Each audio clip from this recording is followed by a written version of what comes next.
Cek recording.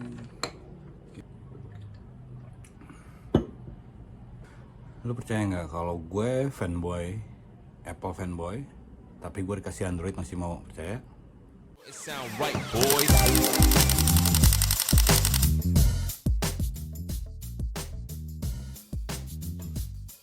Oke, jadi tahun kemarin gue buat video mengenai iPhone XR. Review pendek sih, sebenarnya cuma 9 menit tas kameranya. Jadi nggak, karena channel gue bukan buat nge-review handphone, cuma kualitas kamera buat bikin konten apa masih oke, apa masih worth it. Pas tahun kemarin, berarti anggap tahun 2022. Ini sekarang 2024, tapi kontennya masih sama, cuma bedanya gue menggunakan 11 Pro guys.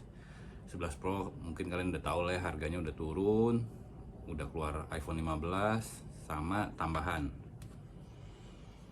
ini sama iWatch seri 4. Jadi gue mau bahas sebenarnya lebih banyak ke si iPhone-nya. Terus kalau di combo dengan iWatch itu sangat apa ya, oke banget buat bikin konten, udah lebih dari cukup.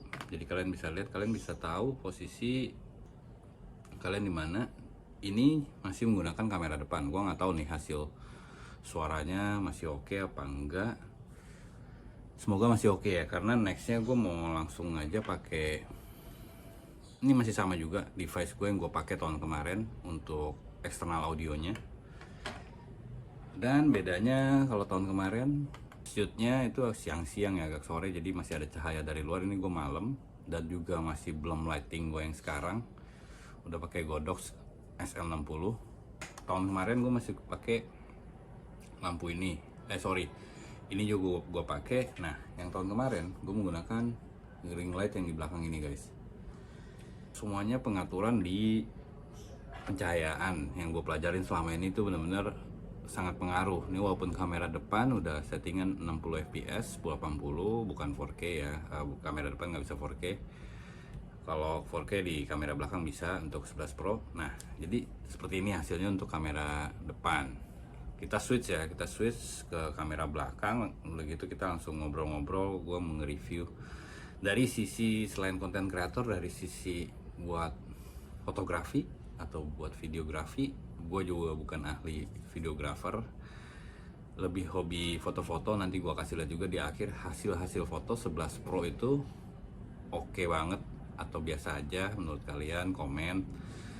Lalu gue nggak bilang iPhone XR udah nggak bisa dipakai. Ini gue kebetulan gue pengen ganti, sekali-sekali boleh lah yang ada bentolnya 3 di belakang, kamera di belakangnya ada 3, jadi fungsinya yang normal, wide sama zoom. Jadi gue jarang pakai, gue mungkin lebih sering pakai yang wide. Kalau zoom itu kurang bagus hasilnya.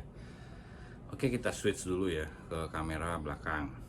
Sekarang udah kamera belakang dengan settingan 1080 60 fps ya. Kita coba maksimalin di 60 fps, hasilnya seperti apa. Tapi filenya lebih gede guys. Kalau 60 fps itu akan lebih berat filenya kalau buat edit ya. Sebenarnya nggak lebih berat, cuma maksudnya file lebih besar. Jadi gue bisa tahu nih kalau kamera belakangan gue nggak bisa lihat posisi gue di mana. Jadi gue menggunakan iWatch ini. Gue pikir-pikir, gue udah lama banget pakai iPhone, cuma gue nggak pernah beli iWatch. Ini baru iWatch pertama gue, seri 4. Ini pun penuh pertimbangan karena apakah gue butuh menggunakan si iWatch, dengan gue pengen tahu juga ekosistemnya si iPhone tuh seperti apa. Dan ternyata memang sangat smooth ya guys untuk koneksinya, dan juga sangat kalian bisa lihat sendiri, sangat berfungsi sekali. Gue bisa lihat posisi angle gue udah pas apa belum dan lain-lain. Bisa buat foto juga. Tadinya gue pakai smartwatch lain karena gue nggak pilih-pilih. Gue pernah pakai Xiaomi, gue pernah review smartwatch Xiaomi juga, dan apa aja ya sebelumnya ada lagi. Gue belum pernah review ini sih, cuma nanti ada sesi tersendiri guys untuk review iWatch dengan audio yang gue gunain juga, yang masih sama audionya. Harusnya suaranya lebih clear nih kalau pakai external audio. Nanti gue ajarin juga tips-tips caranya, butuh apa aja untuk langsung connect external audio ke iPhone, jadi nggak perlu edit ribet lagi. Karena kalau yang tahun kemarin gue masih terpisah, gue nggak connect ke iPhone, Jadi audionya ngerekam di sini nanti baru diedit, disambungin, disinkronize untuk audio gue, untuk suara gue. Jadi seperti ini guys. Menurut gue udah menggunakan iPhone 11 ini udah sekarang lebih 5 bulan lah, anggap 5 bulan. Buat gue 11 Pro itu ya memang perbedaannya di resolusi displaynya lebih oke. Kamera gue bilang sebenarnya tetap nggak kalah ya, maksudnya dengan kualitas dengan si XR yang walaupun dengan satu kamera nggak ada zoom, itu hampir sama sih, gue bilang bener-bener oke banget. Karena gue hobi ngotak-ngutik, ngulik di Lightroom dengan hasil foto iPhone. Jadi pada prinsipnya kalau ngedit foto ya memang gue sendiri, gue fotografer, gue suka foto, gue lebih suka menggunakan filenya RAW. Cuma kan kalau iPhone JPEG, mungkin nanti udah ada sih yang di iPhone 14 kayaknya udah ada, atau 13 udah ada shooting RAW untuk foto. Cuma di iPhone 11 belum, gue nggak otak-utik, cuma JPEG aja filenya untuk hasil foto. Itu pun masih kalau buat edit tipis-tipis pakai Lightroom masih oke banget guys. Maksudnya lu bisa manfaatin gear yang lu udah punya. Misalnya lu udah punya 11 Pro, lu punya iWatch, terus lu alasan apa lagi kalau lu nggak pengen buat konten, karena udah lebih dari cukup. Memang gue ngeditnya nggak di iPhone, karena ya cukup kecil kan layarnya, jadi agak ribet. Gue editnya di Xiaomi Pad Android. Balik lagi di Android, yang ada video sebelumnya tutorial pindahin dari iPhone ke Android menggunakan card reader, pakai card reader, pindahin lagi. Memang agak ribet, cuma oke lah menurut gue tuh oke, udah nggak terlalu ribet banget dibanding nggak bisa airdrop kan, terus atau mau upload ke Google Drive kalau cepat internet lu. Sedangkan kan filenya iPhone ini ya kalau lo rekam 1080 60 fps aja, ngerekam lama udah ratusan megabyte, bisa hampir setengah giga. Maksudnya kan lumayan kalau lo upload, kecuali kalau internet lo kenceng ya nggak masalah, lo bisa upload di Google Drive atau kemana gitu, langsung lo download lagi. Cuma kan ribet ya, jadi lebih baik gue ternyata lebih enak pindahin ke memory card, pindahin lagi ke Xiaomi Pad. Lalu kekurangannya si iPhone 11 menurut gue apa ya, gue pakai sehari-hari buat kerja aja sih, buat WhatsApp, foto-foto, browsing, itu hampir bisa dibilang smooth banget, seamless banget lah, maksudnya oke. Cuma ini varian yang 64, jadi kecil banget storage-nya. Jadi kalau udah mau mulai penuh, dia mulai kayak agak sedikit lag. Jadi usahain jangan sampai penuh ya, kalau bisa ambil varian yang di atas 64 GB, yang 128. Karena gue ngincer yang 64 lebih murah guys. Jadi ya udah gue ambil yang 64, kebetulan warnanya yang gue mau juga, warna hijau. Sama satu lagi kelemahannya, mungkin gue nggak tahu ya, sebelumnya XR gue udah pernah jatuh, cuma nggak kenapa-napa. Ini sekalinya jatuh itu retak belakangnya, lu bisa lihat tuh, retak banget. Gue udah shock, waduh mati. Segitu gue pakai casing Spigen guys. Kata temen gue Spigennya salah sih, maksudnya jangan pakai yang itu karena kurang protect. Jadi tetap pecah, layar belakang tetap pecah. Dan yang gue khawatirin adalah kameranya pengaruh apa enggak, dan ternyata enggak guys. Jadi jatuh tuh dari sekitar sedada gue, mental dulu ke tembok, terus baru jatuh ke lantai. Dan ternyata masih berfungsi dengan baik, hanya back casingnya aja yang kayak kaca gitu pecah.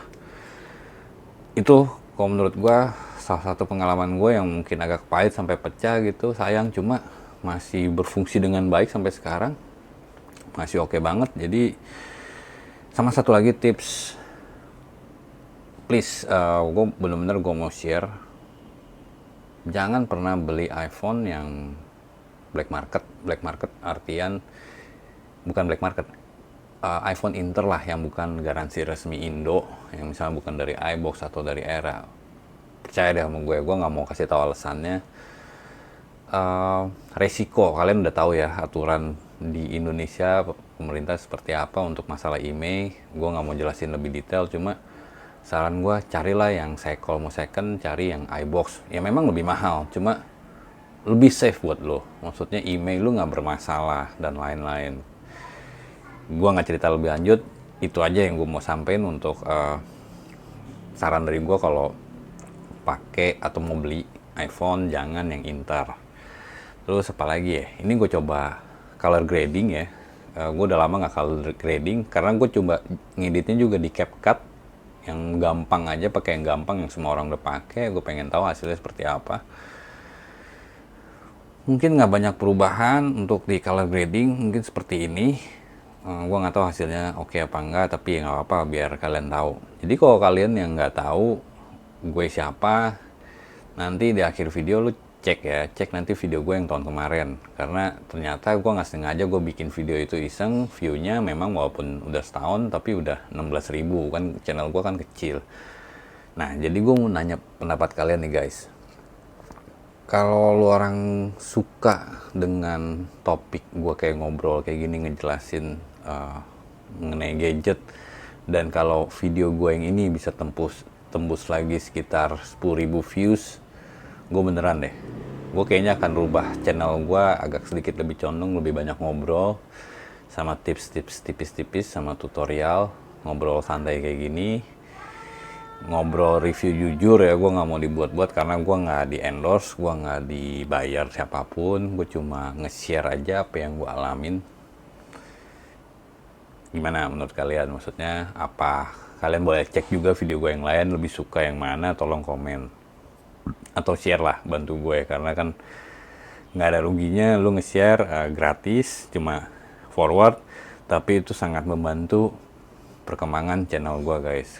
Dan semoga video-video gue ini yang agak ngobrolnya menclok-menclok semoga bermanfaat sih. Maksudnya gue ada kasih tahu tipsnya juga untuk review sebagian besar kayak gimana. Sama satu lagi, investasi lah di lampu guys kalau kalian mau buat konten, karena ya semua orang pasti berawal dari coba-coba kayak gimana nih bagusnya segala macam.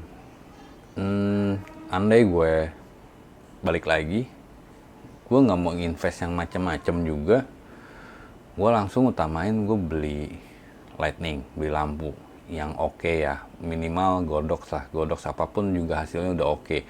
Ini gue pakai Godox yang umbrellanya segede gaban. Sekarang udah banyak kok yang Godox yang cuma panel gitu aja untuk ruangan sempit, udah oke banget buat cahaya di mukanya tuh nggak kasar. Terus apa lagi ya?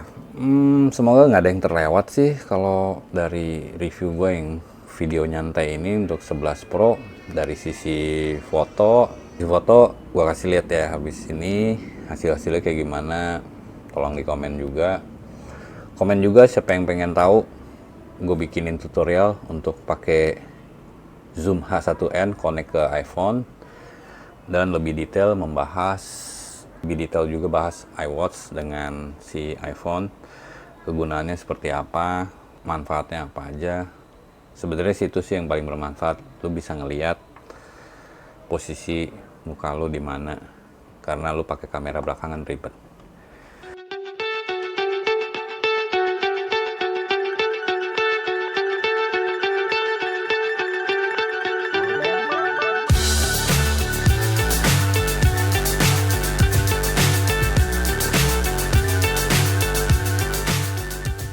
Ya, soal baterai, ketahanan baterai, ini ukurannya lebih kecil dari XR, bodinya juga ya sedikit lebih boros ya, cuma untuk main game secara overall oke. Buat yang tahu pasti yang semua orang main Mobile Legends oke, tanpa lag, kecuali panas ya. Kalau panas mulai lag, agak sering cepet panas, entah dari iOS-nya atau dari sinyal, itu tergantung, nggak selalu dari pengaruh iPhone-nya, karena gue nggak pernah ada masalah. Oke, semoga obrolan gue yang kemana-mana mengenai S11 Pro ini review, kalian bisa lihat hasilnya seperti apa. Semoga kalian suka. Jadi komen kalau mau gue buatin tutorial yang tadi gue sebutin, komen ya, share, like, komen, subscribe, help me untuk berkembang channelnya gue. See you.